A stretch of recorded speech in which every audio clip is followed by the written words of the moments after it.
다 같이 사도신경으로 신앙 고백하심으로 새벽기도를 함께 드리시겠습니다.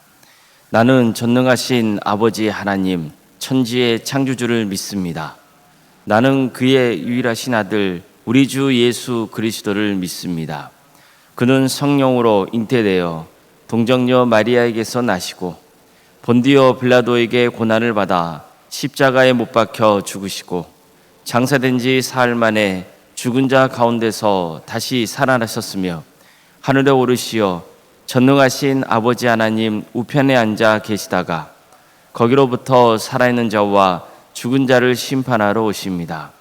나는 성령을 믿으며 거룩한 공교회와 성도의 교제와 죄를 용서받는 것과 몸의 부활과 영생을 믿습니다. 아멘. 찬송가 213장 찬양하시겠습니다. 찬송가 213장입니다.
주의 진리 말씀만 전파하게 하소서.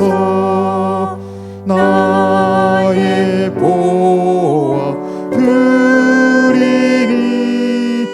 주여 받아 주셔서. 하늘 나라 위하여 주 뜻대로 쓰소서.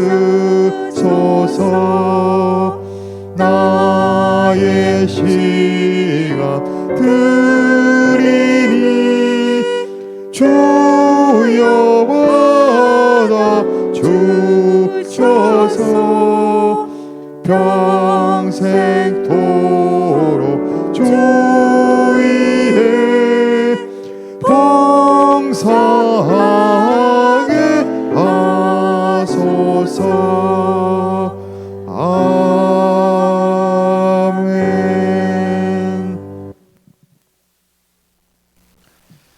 하늘 말씀 함께 보겠습니다. 구약성경 민수기 2장 17절에서 34절까지 말씀입니다.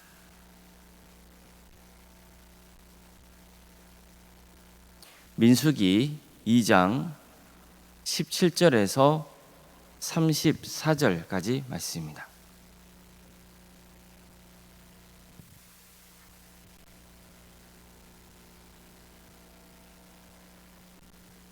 민수기 2장 17절에서 34절까지 말씀을 교독하시겠습니다.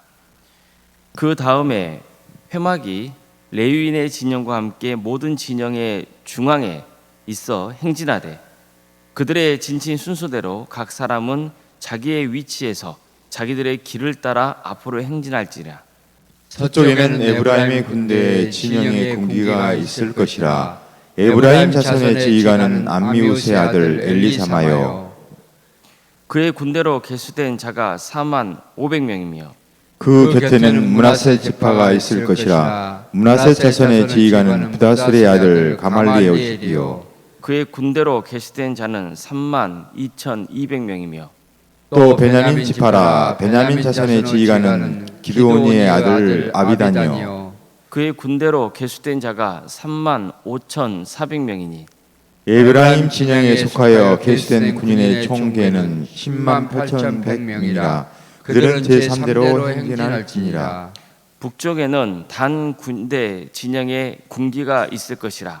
단 자손의 지휘관은 암미사대의 아들 아이에셀이요. 그의 군대로 계수된 자가 62,700명이며 그 곁에 진칠자는 아셀 지파라. 아셀 자손의 지휘관은 오그란의 아들 바기엘이요. 그의 군대로 계수된 자가 41,500명이며 또 납달리 지파라. 납달리 자손의 지휘관은 에난의 아들 아히라요. 그의 군대로 계수된 자가 54,400명이니 단의 진영에 속하여 계수함을 받은 군인의 총계는 15만 7,600명이라. 그들은 길을 따라 후대로 행진할지니라 하시니라.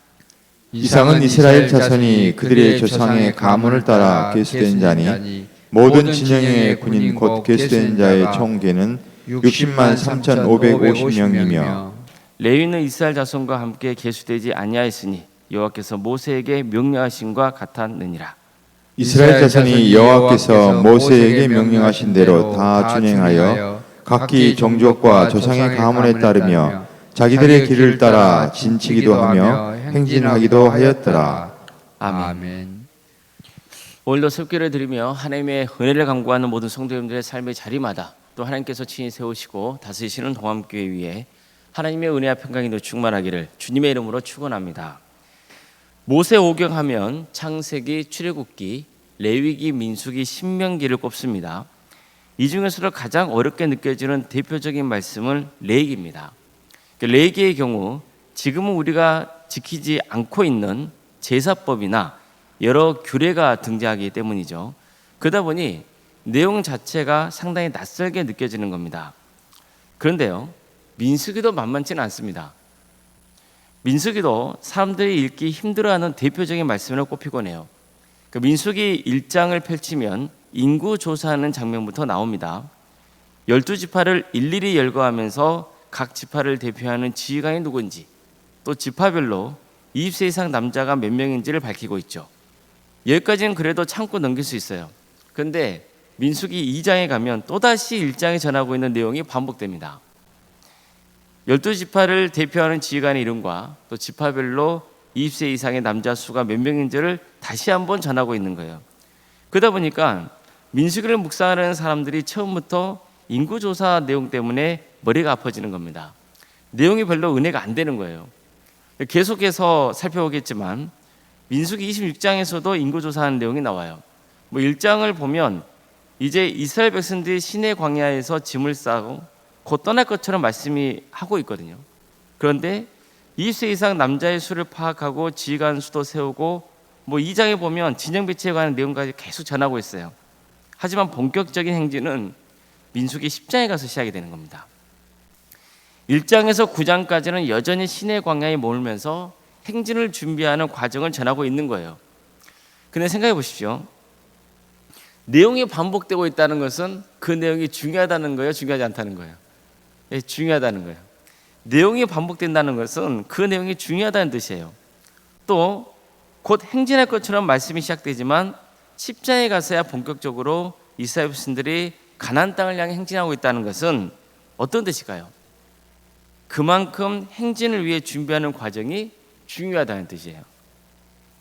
이것을 가르쳐주고 있는 겁니다. 하나님께서 인구조사를 명하신 것은 가나안 정복 전쟁을 위해서예요. 하지만 민수기에 나오는 인구조사는 단순히 전투 요원의 수를 알려주는 목적만 있는 게 아니에요. 그만큼 이스라엘 백성들의 수가 하나님의 약속대로 밤하늘의 별처럼 그리고 땅의 티끌처럼 많아졌다는 것을 증거하고 있는 겁니다. 하나님의 약속이 성취되었다는 것을 강조하고 있는 겁니다. 12지파에서 20세 이상의 남자 수만 60만 3,550명입니다. 여기에는 미성년자 빠져 있죠. 여성 빠져 있죠. 노인 빠져 있습니다. 레위 지파가 빠진 인원이에요. 따라서 얼추 잡아도 이스라엘 백성들의 수는 약 200만 명은 넘었다고 봐야 됩니다. 이건 엄청난 수입니다. 이게 과연 누구 덕분인지를 전하고 있는 거예요. 하나님께서 행하신 일인 거죠.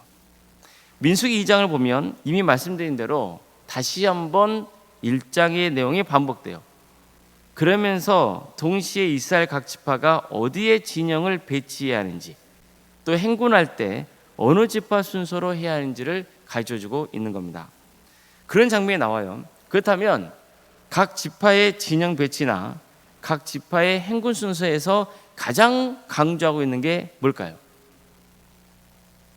이스라엘 공동체가 머물러 있건 행군을 하건 항상 그 중앙에는 뭐가 위치해 있는 거예요? 성막이 위치해 있는 거예요. 성막은 하나님이 임재하시는 장소잖아요. 따라서 민수기 2장에서 강조하고 있는 핵심은 모든 삶의 중심이 하나님이어야 한다는 겁니다. 우리의 시선이 늘 하나님께 향해 있어야 되는 거예요. 하나님이 모든 삶의 중심이기 때문에 하나님께서 정하신 자리에 있어야 됩니다. 하나님께서는 레위 지파의 경우 성막 주변에 진을 치게 했습니다. 그래서 외부인이 성막에 함부로 침범하지 못하게 했어요. 레위 지파는 무기를 들고 전투에 참여하지는 않습니다. 그러나 성막을 돌보고 지키는 일에 목숨을 걸어야 했습니다. 나머지 12지파도 하나님이 정해주신 자리에 머물러 있어야 하고 하나님이 정해주신 순서에 따라서 행진해야 됩니다. 자, 예를 들어서 야곱의 장자는 르우벤이잖아요. 따라서 르우벤 지파가 장자 지파로서 가장 중요한 자리에 있을 자격이 있다고 볼 수 있죠. 하지만 하나님의 뜻은 다릅니다. 하나님은 가장 중요한 동쪽 자리에 유다 지파를 대표로 세웁니다. 그리고 첫째인 르우벤 지파는 남쪽에 위치시켜요. 야곱의 둘째 아들인 시몬 지파도 르우벤 지파와 함께 남쪽에 배치합니다. 나머지 지파도 하나님이 정하신 자리에 있어야 하고 행진할 때도 그 순서에 따라서 이동해야 했습니다. 하나님은 세 개 지파를 하나로 묶어서 성막을 중심으로 사방에 진을 치게 하거나 행진하게 하셨습니다. 하지만 세 개 지파에서도 대표 지파를 세우십니다. 동쪽에는 유다, 남쪽에는 르우벤, 서쪽에는 에브라임, 북쪽에는 단 지파를 대표 지파로 임명하세요. 물론 나름의 기준도 있었어요. 야곱의 아들들은요, 어머니가 달랐거든요. 야곱의 두 아내인 레아와 라헬, 그리고 레아의 시녀인 실바, 라헬의 시녀인 비라, 이 네 명의 여인 사이에서 자식들이 태어나는 거예요. 그런데 하나님이 각 지파를 배치하신 형태를 보면요, 목의 혈통을 존중했다는 사실을 알 수 있습니다. 예를 들면 서쪽에 위치한 유다, 이사갈, 스불론은요 레아의 후손들입니다. 남쪽에 위치한 르우벤, 시몬, 갓은 레아와 그리고 레아의 시녀인 실바의 후손입니다. 서쪽에 위치된 에브라임, 므낫세, 베냐민 지파는 라헬의 후손입니다. 그리고 북쪽에 위치한 단, 아셀, 납달리는요 라헬과 레아의 시녀인 비라와 실바의 후손들입니다. 그러니까 이처럼 상당 부분 목의 혈통을 중심으로 진영을 배치했다고 볼 수 있습니다. 그래야만 더 결속력이 강할 수 있잖아요. 그러면서도 야곱이 죽기 전 각각의 아들에게 축복과 저주를 했던 그 내용도 고려해서 지파를 배치했습니다. 우리가 지난 새벽 기도회 때 살펴봤던 내용이죠. 그냥 하나님께서 기분 내키는 대로 지파를 배치한 게 아니에요. 하지만 결국 핵심은 뭡니까? 하나님이 친히 배치하셨다는 것이고, 따라서 각 지파는 반드시 주어진 자리에서 충성을 다해야 한다는 거예요. 이처럼 민수기 1장과 2장은요 겉으로 보면 지루한 인구조사 내용이 기록된 것처럼 보이지만 실은 아주 중요한 말씀을 전하고 있는 겁니다. 하나님은 반드시 약속을 성취하시는 분이라는 거예요. 수가 어마어마하게 많이 불어났잖아요. 하늘의 별처럼 땅의 티끌처럼 많은 자손을 주겠다고 이대 조상인 아브라함에게 약속하셨잖아요. 야곱에게 약속하셨잖아요. 이삭에게 약속하셨거든요. 이 약속이 성취된 거예요. 그걸 보여주는 사건입니다. 자, 그렇다면 이스라엘 백성들에게 하나님께서는 가나안 땅을 주겠다고 약속하셨잖아요. 그럼 그 약속도 어떻게 될 거라는 거예요? 성취될 것이라는 것을 가져주고 있는 거예요. 이 믿음을 붙드는 게 중요하다는 것을 강조하고 있는 거죠. 따라서 하나님은 모든 삶의 중심이어야 합니다. 성막을 중심으로 모든 지파가 진영을 배치하고 행진해야 했던 것처럼 우리 인생의 주인인 하나님인 것을 늘 기억하고 하나님 중심의 삶, 하나님을 바라보는 삶의 길을 가야 한다는 거예요. 그래야만 광야 같은 인생길에서 방황하지 않고 끝까지 구원의 길을 갈 수 있다는 것을 강조하고 있는 겁니다. 또 이스라엘 진영 배치에 관한 것이나 행군 순서에 관한 말씀은요, 하나님께서는 우리에게 각자의 자리를 주셨다는 것을 강조하는 거예요. 하나님께서 우리에게 주신 자리가 있는 거예요. 즉 우리 각자에게 맡겨진 소매의 자리가 있습니다. 그 자리를 묵묵히 지키며 충성을 다해야 한다는 거예요. 그게 하나님의 뜻입니다. 물론 유다 지파가 맡은 동쪽 지역이 가장 중요한 자리인 건 맞아요. 그럼 나머지 방향은 중요하지 않은 겁니까? 그렇지 않죠.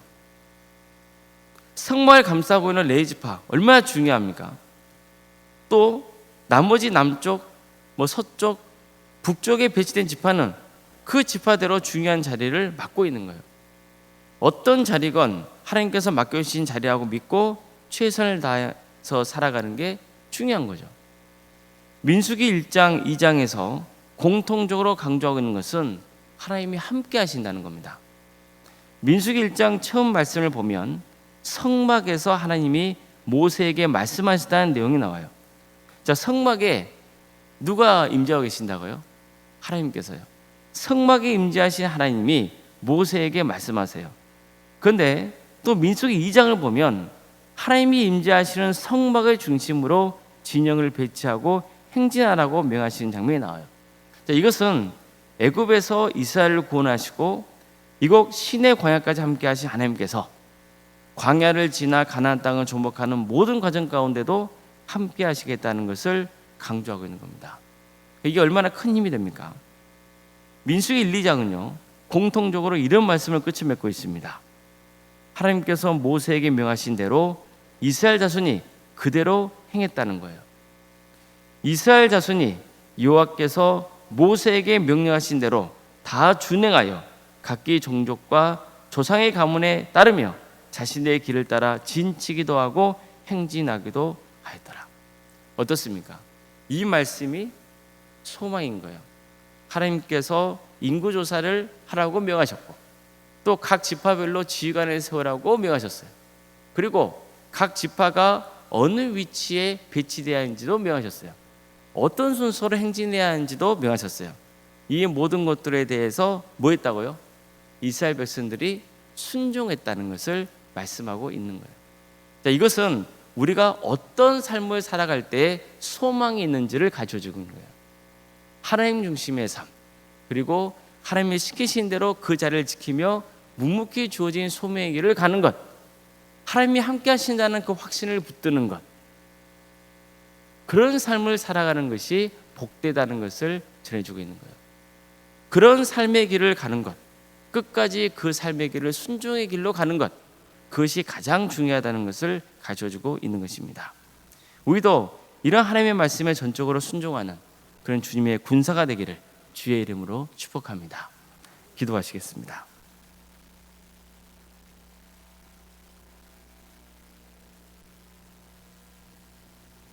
사랑의 하나님, 오늘도 우리에게 새로운 나라를 허락해 주시고 또 하나님의 은혜 속에 살아갈 수 있도록 인도해 주셔서 감사드립니다. 사랑의 하나님, 우리와 함께 하시는 하나님, 우리의 삶의 중심이 되어 주시고 우리를 다스려 주시옵소서. 우리가 어디로 가야 할지, 어떤 자리에 있어야 될지를 알려주시고 우리가 하나님의 말씀에 전적으로 순종함으로 승리하는 길을 갈 수 있도록 도와주시옵소서. 우리는 무지하고 연약합니다. 조금만 방심하고 나약하면 딴 길을 가려고 합니다. 우리의 연약함을 용서해 주시고 우리가 바른 신의 길을 갈 수 있도록 우리를 붙잡아 주시옵소서. 우리를 어려운 길로 인도하여 주시옵소서. 끝까지 구원받는 성도들이 될 수 있도록 도와주시옵소서. 하나님이 함께 하신다는 것을 믿게 하여 주시고 그 믿음으로 승리하는 삶의 길을 가게 하여 주시옵소서. 도함교회 세워주시고 지금까지 함께 해주신 은혜에 감사를 드립니다. 이 교회를 통하여서 하나님의 역사가 일어나기를 소망합니다. 주님 도와주시옵소서. 많은 성도들을 구원하는 교회가 되게 하여 주시옵소서. 우리 성도들 한 사람 한 사람이 주어진 자리에서 충성을 다하게 하여 주시옵소서. 하나님께 영광을 돌리는 삶의 길을 갈 수 있도록 도와주시옵소서. 우리 도함교회가 세상을 구원하고 선교하는 일에 헌신하는 복된 교회가 될 수 있도록 주께서 함께하여 주시옵소서. 우리 성도들의 가정을 지켜주시고 보호하여 주시옵소서.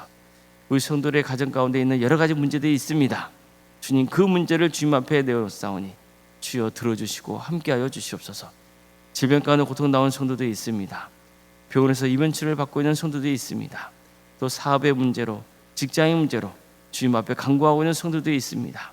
주님 또 가정의 관계 문제 때문에 또 경제적 형편 때문에 주님 앞에 간구하고 있는 성도들이 있습니다. 이 모든 기도의 제목들을 들어주시고 하나님의 때에 응답하여 주시옵소서. 사람의 생각으로 이를 문제를 처리하려 하지 않고 하나님의 뜻을 기다리며 기도할 수 있도록 도와주시옵소서. 하나님께서 친히 우리의 가정을 다스려 주신다는 것을 깨닫게 하여 주시고 끝까지 주님 바라보며 승리하는 길을 갈 수 있도록 인도하여 주시옵소서. 객지에 나가 있는 우리 성도들이 있습니다. 학업으로 직장으로 또 공범으로 또 해외로 나가 있는 성도들 그들의 삶의 자리를 지켜주시고 보호하여 주시옵소서. 안전을 지켜주시며 하고자 하는 모든 일들이 주님의 뜻 안에서 성취되는 역사가 있게 하여 주시옵소서. 우리의 주신 자녀손들 그들의 삶 가운데 늘 주께서 동행하여 주시고 구원의 은혜를 베풀어 주시옵소서.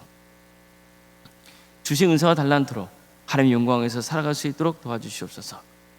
우리 손들의 가문에 신앙의 자리에서 멀어져 있는 사람들이 있다면 주님 그들을 다시 돌이켜서 믿음의 자리로 돌아올 수 있도록 인도하여 주시고 믿지 않는 자녀들이 있다면 주님께서 그 영혼을 붙들어 주셔서 믿음을 심어 주시고 언젠가 때가 되면 그 믿음이 열매를 맺는 역사가 있게 하여 주시옵소서.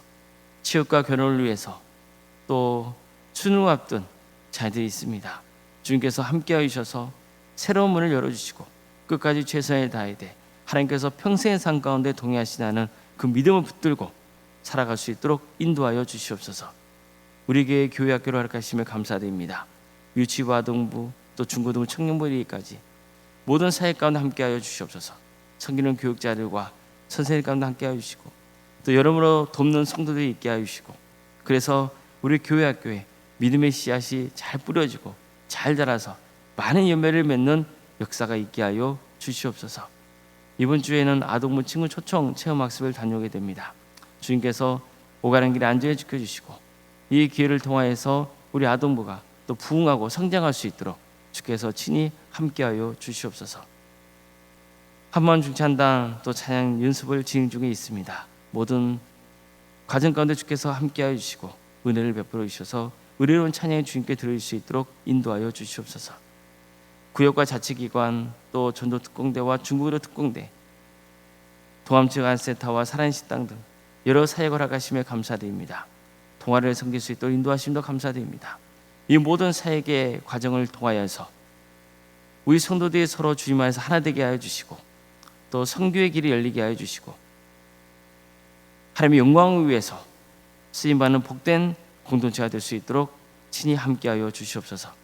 오른생각 사모님 성령 충만케 하여 주시고 평안의 축복을 보여주시고 믿음의 명가를 세워갈 수 있도록 인도하여 주시옵소서. 섬기시는 교회 위에 하나님의 축복과 은혜가 차고 넘치게 하여 주시옵소서. 장로님, 안수 이사님, 또 권사님, 집사님, 교육자 모두에게 성령 충만한 역사를 허락하여 주시고 주어진 직분을 잘 감당하여서 하나님께 칭찬받고 또 성도들에게 존경받는 귀한 직분 자리에 다 될 수 있도록 함께하여 주시옵소서. 이 나라를 주께서 공유하여 주시옵소서. 하나님의 정의와 공의가 바로 세워지게 하여 주시옵소서. 나라가 많이 혼란스럽고 어지럽습니다. 국제 정세가 많이 혼란스럽습니다. 주님, 전쟁과 자연재해로 여러 가지 폭정과 포압 때문에 고통당하고 있는 우리 이웃들이 너무나 많습니다. 주님 도와주시고 함께하여 주시옵소서. 전쟁이 멈추고 하나님의 평화가 임하는 때가 올 수 있도록 도와주시고 상처받고 고통당하고 있는 우리 이웃들이 회복되는 역사가 있도록 주께서 함께하여 주시옵소서. 이 나라 이 민족 평화로운 통일의 때가 오게 하여 주시고 남북한이 하나 되어서 땅까지 이어서 복음이 증거되는 복된 민족이 될 수 있도록 인도하여 주시옵소서. 하나님 나라에 헌신하고 있는 목회자가 선교사들을 주께서 늘 기억하여 주시고 그들의 헌신을 통하여 많은 구원의 매에 맺은 축복을 허락하여 주시옵소서. 모든 것 주님께 의지하오며 살아계신 예수님의 이름으로 기도드리옵나이다. 아멘. 하늘에 계신 우리 아버지, 아버지의 이름을 거룩하게 하시며 아버지의 나라가 오게 하시며 아버지의 뜻이 하늘에서와 같이 땅에서도 이루어지게 하소서. 오늘 우리에게 일용할 양식을 주시고 우리가 우리에게 잘못한 사람을 용서하여 준 것 같이 우리 죄를 용서하여 주시고 우리를 시험에 빠지지 않게 하시고 악에서 구하소서. 나라와 권능과 영광이 영원히 아버지의 것입니다. 아멘.